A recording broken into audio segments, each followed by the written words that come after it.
What Theodore Roosevelt taught me that helped me make my first million. Blood was dripping down my face as I stared at the wreckage of my car. It was 3 a.m. on a deserted road. I had just left my third job of the day, night janitor at an office building. Exhaustion had won. The steering wheel had slipped from my hands for just a second, just 1 second. And now everything I had, my only means of transportation between my 3 jobs, was destroyed. As I sat there on the cold asphalt, waiting for the tow truck, a phrase echoed in my mind. A phrase I had read years before in a worn-out book I'd found in a dumpster behind that same office building. The credit belongs to the man who is actually in the arena, whose face is marred by dust and sweat and blood. Theodore Roosevelt, the 26th President of the United States. That night, sitting among the wreckage of my life, I didn't know that those words would become the foundation of everything. That in exactly 18 months, I would deposit my first $1 million. If you're watching this and feel like life has knocked you down one too many times, I need you to hear this story, because what Roosevelt taught me that night changed everything. Hit that subscribe button right now. I post content every week that will transform your mindset from survivor to millionaire. Let me take you back to where it really began. 6 months before the accident, I was living in my car, not by choice, by circumstance. The factory where I'd worked for 12 years had closed. Outsourcing, they called it. Business optimization. For me and 847 other workers, it meant devastation. My savings, gone in 3 months trying to keep the apartment. My credit, destroyed trying to keep up with bills. My pride, shattered asking friends for help until they stopped answering my calls. But here's what nobody tells you about rock bottom. It's solid ground to build on. I found that Roosevelt quote while emptying trash cans at 2 a.m. Someone had thrown away an old biography. The pages were yellowed, coffee-stained, but one page was folded, marked. It is not the critic who counts, not the man who points out how the strong man stumbles or where the doer of deeds could have done them better. The credit belongs to the man who is actually in the arena, whose face is marred by dust and sweat and blood. I stood there in that empty office, fluorescent lights humming above me, and read those words over and over. The arena. I wasn't watching from the sidelines. I was in the arena. Every night cleaning toilets, I was in the arena. Every morning stocking shelves, I was in the arena. Every afternoon washing dishes, I was in the arena. But Roosevelt taught me something else that night, something that would become my first principle of wealth. Do what you can with what you have where you are. What did I have? Time between 2 a.m. and 6 a.m. when the offices were empty, access to computers, Wi-Fi, and a desperate hunger to change my life. So I started learning. While others slept, I taught myself digital marketing, YouTube videos on mute, subtitles on while I mopped floors, online courses during my 15-minute breaks, books from the library read under street lamps. Listen, if you're still watching this, you're different. You're not looking for excuses, you're looking for examples. Hit that subscribe button and join a community of people who refuse to accept their circumstances as their destiny. One night, the CEO of one of the companies I cleaned for had left his computer on. On the screen was an email about their marketing struggles. They were paying an agency $15,000 a month and getting terrible results. Roosevelt's voice echoed, "Do what you can with what you have where you are." What did I have? Knowledge from hundreds of hours of study, where I was standing in the office of someone who needed help. What I could do? Take the biggest risk of my life. I left a note on his desk, a simple proposal. I broke down exactly what their agency was doing wrong, how I could fix it, and I offered to do it for $3,000 a month. A janitor offering marketing services to $1 million company. The arena had never felt more terrifying. 3 days passed, nothing. Then, as I was emptying his trash can, "Are you the one who left this note?" My heart stopped. This was it. I was going to be fired, lose one of my 3 jobs, end up back on the streets. "Yes, sir." He studied me for a long moment. This man in his $3,000 suit looking at a janitor with a uniform with someone else's name on it. "You start Monday. Prove yourself in 30 days or we're done."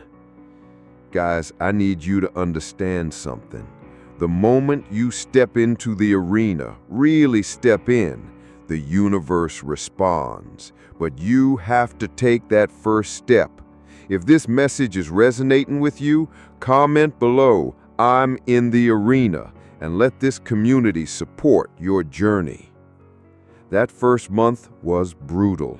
I kept all 3 jobs while building their entire marketing system. I slept 3 hours a night, ate 1 meal a day, worked on their campaigns while cleaning their offices. But Roosevelt taught me another principle.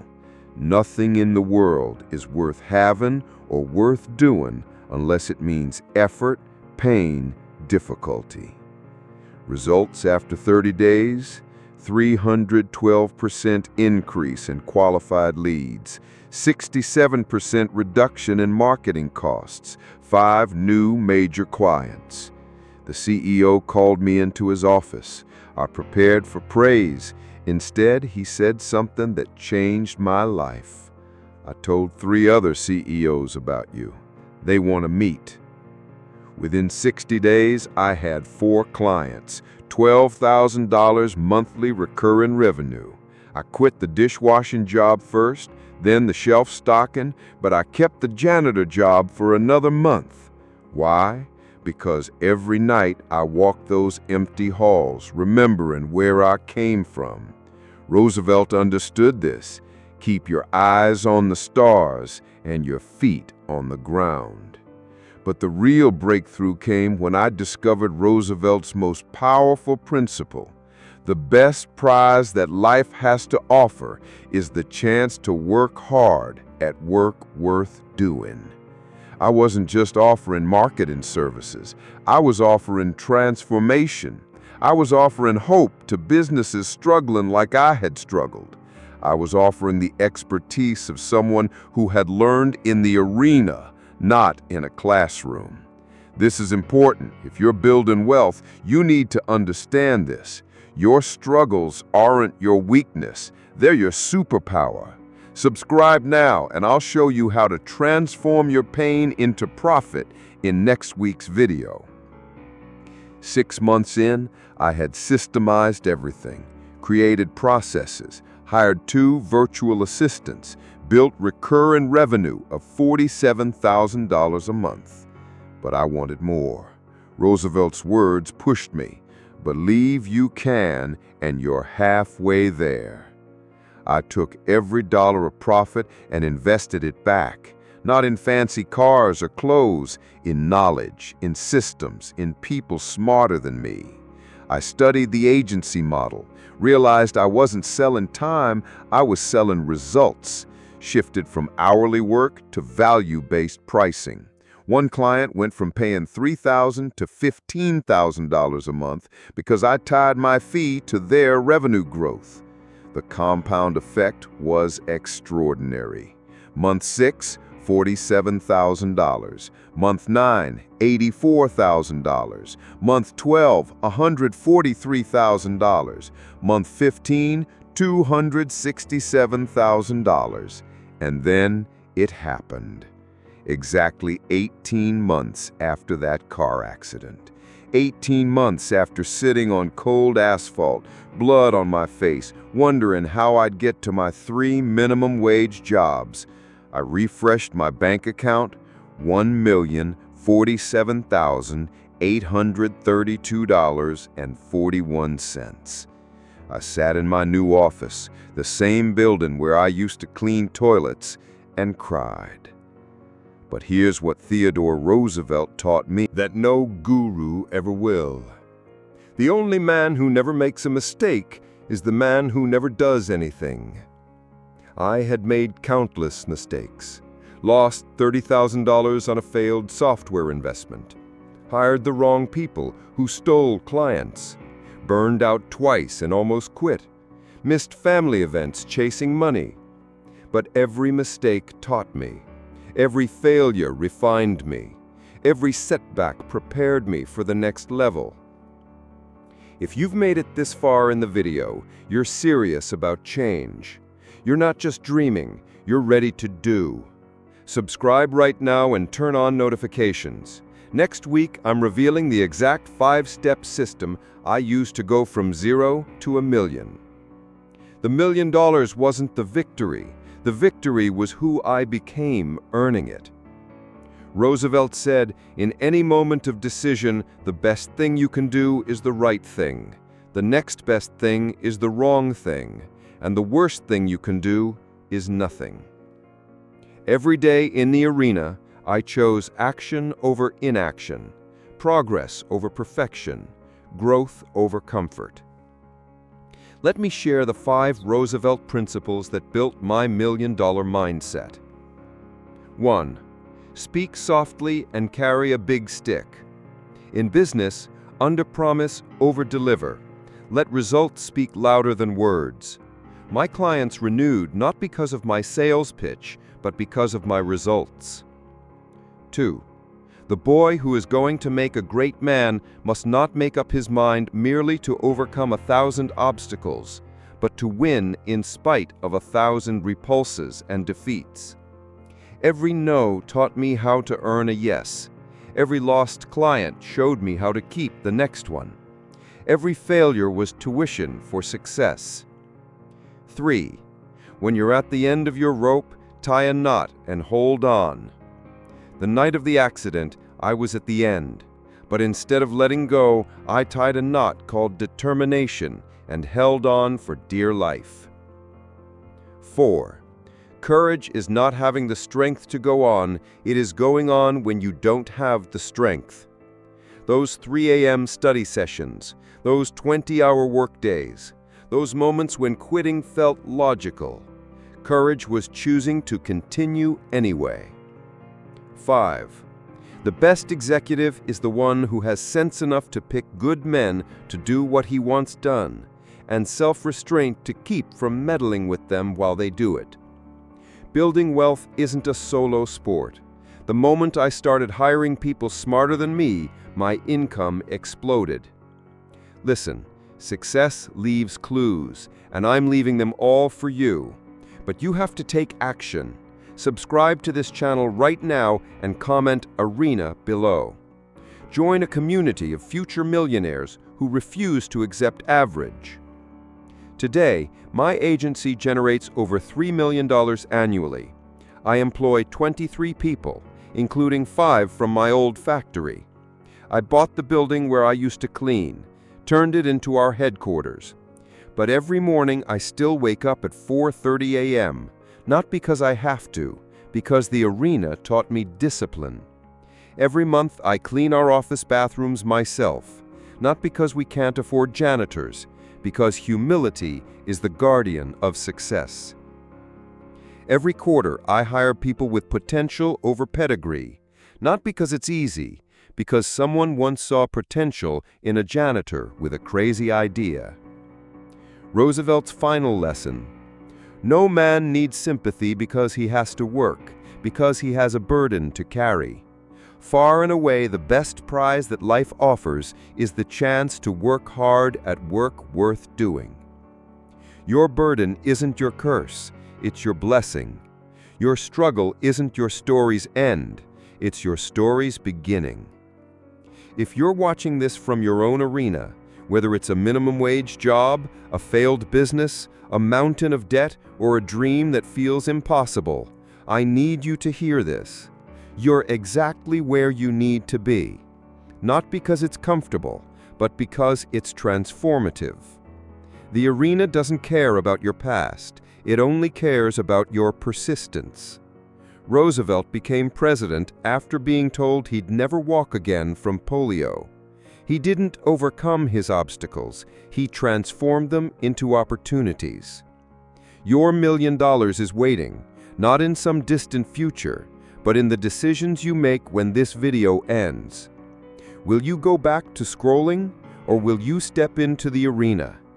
Will you make excuses, or will you make progress? Will you wait for perfect conditions, or will you do what you can with what you have where you are? This is your moment of decision. Subscribe to this channel, not tomorrow, right now. Because tomorrow you'll have an excuse, but today you have a choice. Comment below, what arena are you stepping into today? What's the one action you're taking before you go to sleep tonight? Share this video with someone who needs to hear it, someone who's been knocked down, someone who's forgotten they're a fighter. Because here's the truth, your first $1 million isn't about money. It's about becoming the person capable of earning it. Roosevelt's legacy isn't his wealth or his presidency. It's his proof that ordinary people can do extraordinary things when they dare greatly. You have that same power, that same potential, that same unstoppable force within you. The only question is, will you use it? Your arena is calling. Your million is waiting. Your transformation begins now. Step in, fight hard, never quit, because the credit belongs to the man who is actually in the arena, and that man is you. Hit subscribe, turn on notifications, join a community of arena warriors who refuse to accept average. Next week, the X strategy that generated $22,500 in 30 days. P.S. If you've read this far, you're one of the rare ones, the doers, the fighters, the future millionaires. Comment Roosevelt, and I'll personally respond to the first 50 with a free resource that changed my life. P.S. Remember, I'm not special, I'm not gifted, I'm not lucky. I'm just someone who refused to leave the arena. And if I can do it, you can do it better. The credit belongs to the man who is actually in the arena. And that man is you. See if you've made it this far and are ready to prosper. Click on one of the stories appearing on your screen. Each story is a compass guiding you toward true financial prosperity. See you there.